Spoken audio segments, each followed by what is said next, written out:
The web seminar, The Changing Face of Beauty. Our featured speaker is Brendan Light from BuzzBack Market Research. Please feel free to ask questions throughout the event, and we will reserve time at the end of the presentation to answer any of them. We will try to get to as many questions as possible during the Q&A portion. Brendan has been leading research development and best practices for BuzzBack, with recent recognition by the Advertising Research Foundation as a Great Mind winner for innovation. In addition to continually improving the quality of the quantitative and qualitative methodologies and analytics of BuzzBack's research offerings, he also pioneered BuzzBack's award-winning and patent-pending eCollage and verbatim viewer technology, and leads a broad team of future development and research strategy for BuzzBack. He continues to focus on leveraging the transformative powers of the Internet to involve respondent engagement, operational efficiency, and visualization of analytics and insight. He has over 10 years of client and research supplier side experience, having also served as research director for Gray Interactive and as global director of Ipsos ASI Interactive. With that said, I'd like to hand it over to Brendan Light. Good morning, everybody. Thank you for your time. Appreciate your joining us here. I hope I can give you some interesting nuggets here on a little bit about the current state of women's attitude and usage around beauty and their appearance.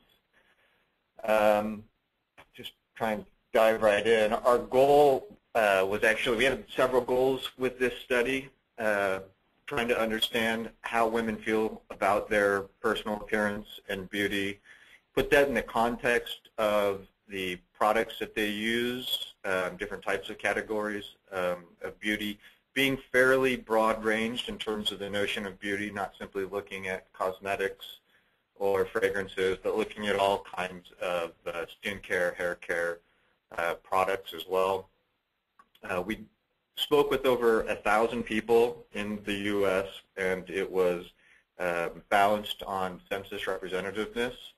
We also contacted 500 people in the United Kingdom to get some international perspective, and we're comparing this data against the similar study, very similar, that we did 5 years ago. We fielded at the end of 2005, had a similar base size there, so some pretty robust ability to dive into the data. We were fortunate enough that USAMP helped us out with the sample on this, so that really helped us to get at the larger sample size that we needed to get, so we really appreciate USAMP's involvement. One thing I do want to point out here, just something to keep in the back of your head as we go through these slides, due to timing of when we needed to get this done, we ended up fielding in a slightly different season. There's a couple of spots where there's going to be obvious seasonality that comes into play. We don't think it fully explains the differences in those areas, but just something that you need to keep in mind. Similarly, we saw some consistent differences culturally in the way people actually responded to survey questions. We noticed in the UK, on average, they rated all importance attributes across a bunch of questions we asked. On average, they were consistently 5 points lower in terms of how they responded to things, so we had to take that into context of how we did our analysis. And similarly, within the United States, we noticed that Hispanics rated things important pretty consistently as 10 points higher than non-Hispanics. So it was another form of calibration we had to do to look beyond just the surface level significant differences in the data and put it into this context. So in terms of beauty, just to start out by looking at this woman looking in the mirror and thinking, what is she thinking about her appearance? Is she happy with it or not? And the answer actually is, it doesn't really all that much depend on how she actually looks. It depends on more about how she feels that day. The way that a woman feels on the inside will largely drive her self-perception physically, and it's very, very powerful, actually. So the better a woman feels inside, the much more able she is to feel good about how she looks on the outside. And there's a few reasons for this. In general, what we found across the data is women are incredibly stressed out and busy and it really is impacting their ability to take care of themselves. Traditional notion is women tend to be very self-sacrificial, and we see it very evident in the data as well. They're putting their family in front of themselves often, and getting to take care of themselves is a real struggle for them. So they have this constant challenge of juggling a lot of balls in the air, and the ability to take care of themselves is one that seems to get overlooked much more often than they would like. These women are incredibly stressed and burnt out. They're exhausted. All of these different things they're doing is just running them down. They don't have the energy. So if we look at areas like the fact that so many of these women are claiming that they're overweight, they do not have the time or ability to make taking care of themselves the priority that it needs to be. They're aware that it needs to be. They just simply don't have enough hours in the day to get everything done.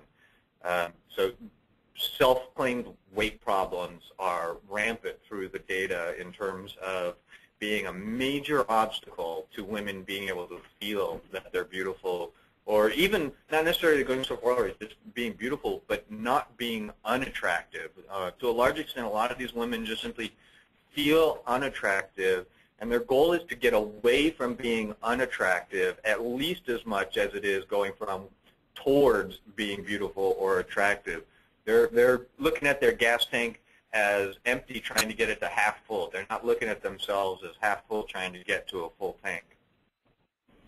So I'm going to quickly run through some of the perfunctory, boring data slides here to kind of give some context to some of the more emotional data that we'll get to. This table represents the current wave of research we did in 2010, and really just strikes me how overwhelming women will describe themselves as being relaxed and casual out of so many options available.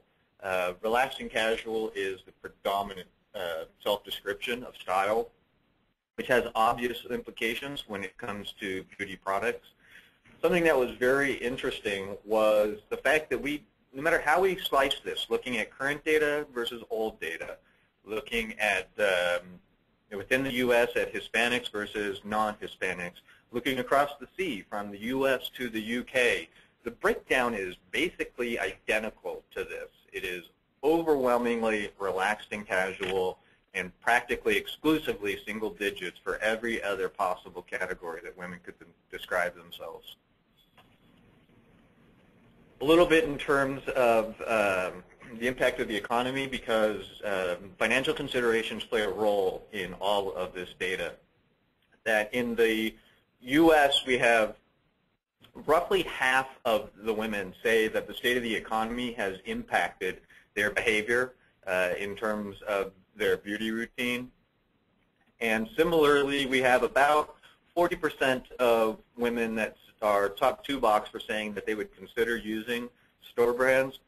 If you participated in our last webinar on store brands, you'll see a consistent finding here about the higher consideration levels among the UK for store brands. They have a much more generally accepted state in the UK. So even though in the UK the claimed levels of the economy impacting them are lower than they are in the US, they have a higher likelihood to consider store brands in the UK.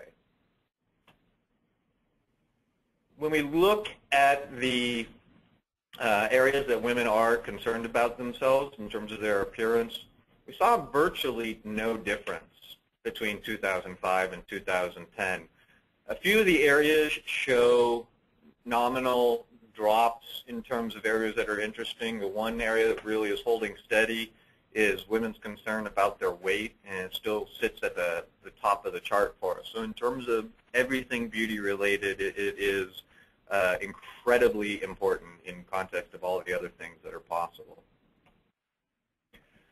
Something that we found interesting was that when we looked at different groups, U.S. versus U.K. showed much broader differences and greater differences in terms of things that were important in terms of appearance than did among Hispanics and non-Hispanics in the U.S. There was much greater consistency in the U.S. among ethnicities than there was across borders.